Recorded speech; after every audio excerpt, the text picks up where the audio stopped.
बिहार में चुनाव से पहले युवाओं को साधने के प्रयास तेज हो गए हैं। बिहार के युवाओं के साथ वर्चुअली जुड़े पीएम मोदी ने करीब 62,000 करोड़ रुपए की विभिन्न परियोजनाओं की सौगात दी है। देश भर में 1,000 आईटीआई के लिए पीएम सेतु योजना का शुभारंभ। बिहार में 4 विश्वविद्यालयों में नई शैक्षणिक और अनुसंधान सुविधाओं की आधारशिला, बेटा एनआईटी के नए परिसर का लोकार्पण और मुख्यमंत्री निश्चय स्वयं सहायता भत्ता योजना की शुरुआत की गई।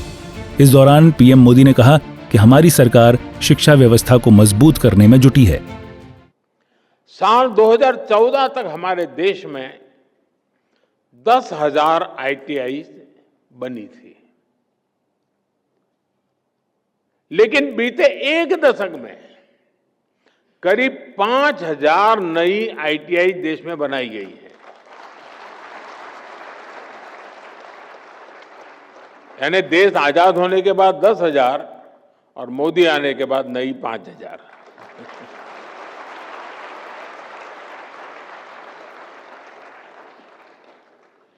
इंडस्ट्री को आज कैसी स्किल चाहिए, 10 साल बाद किस प्रकार की स्किल लगेगी, इसके लिए आईटीआई नेटवर्क को तैयार किया जा रहा है। इसलिए इंडस्ट्री और आईटीआई के बीच तालमेल को बढ़ाया जा रहा है। आज हमने इस दिशा में एक और बड़ा कदम उठाया है। आज पीएम सेतु योजना की शुरुआत की गई है। देश भर में हमारे 1,000 से ज्यादा आईटीआई इंस्टीट्यूशंस को इसका फायदा होगा। पीएम सेतु योजना के माध्यम से इन आईटीआई को अपग्रेड किया जाएगा। यहां नई मशीनें आएगी, आधुनिक मशीनें आएगी, इंडस्ट्री के ट्रेनिंग एक्सपर्ट्स यहां आएंगे।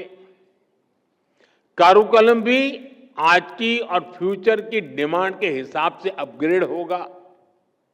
एक तरह से पीएम सेतु योजना दुनिया की स्किल डिमांड से भी भारत के युवाओं को जोड़ेगी। बिहार के युवाओं से संवाद करते हुए पीएम मोदी ने पिछली सरकार में बदहाल शिक्षा व्यवस्था पर सवाल उठाया। मोदी ने कहा कि आरजेडी के समय शिक्षा पर ध्यान नहीं दिया गया, इससे बिहार से युवाओं का पलायन बढ़ा। आज इस कार्यक्रम से बिहार के हजारों युवा भी हमारे साथ जुड़े हैं। इस पीढ़ी को उतना अंदाजा नहीं होगा कि 2-2.5 दशक पहले बिहार में शिक्षा व्यवस्था किस तरह तबाह थी। ईमानदारी से न स्कूल खुलते थे, न भर्तियां होती थी। कौन माँ बाप नहीं चाहता कि उसका बच्चा यहीं पढ़े और यहीं आगे बढ़े, लेकिन मजबूरी में लाखों बच्चों को बिहार छोड़कर बनारस, दिल्ली, मुंबई जाना पड़ा। यही पलायन की असली शुरुआत थी।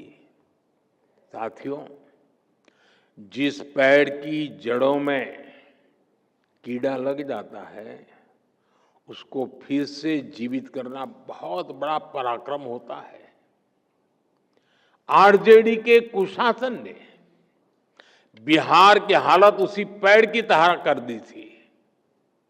सौभाग्य से बिहार के लोगों ने नीतीश जी को सरकार का दायित्व सौंपा और हम भी सभी साक्षी हैं कि कैसे एनडीए की पूरी टीम मिलकर बिगड़ी हुई व्यवस्थाओं को फिर पटरी पर लाई।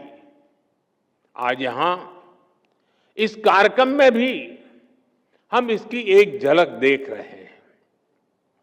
साथियों, मुझे खुशी है कि आज के कौशल दीक्षांत समारोह में बिहार को एक नई स्किल यूनिवर्सिटी मिली है। नीतीश जी की सरकार ने इस यूनिवर्सिटी का नाम भारत रत्न जननायक कर्पूरी ठाकुर जी के नाम पर रखा है। युवाओं को संबोधित करते हुए पीएम मोदी ने बिहार में एनडीए सरकार के प्रयासों की जमकर सराहना की। पीएम मोदी ने कहा कि बिहार के शिक्षा संस्थानों के आधुनिकीकरण का काम जारी है। ब्यूरो रिपोर्ट, सूर्या समाचार।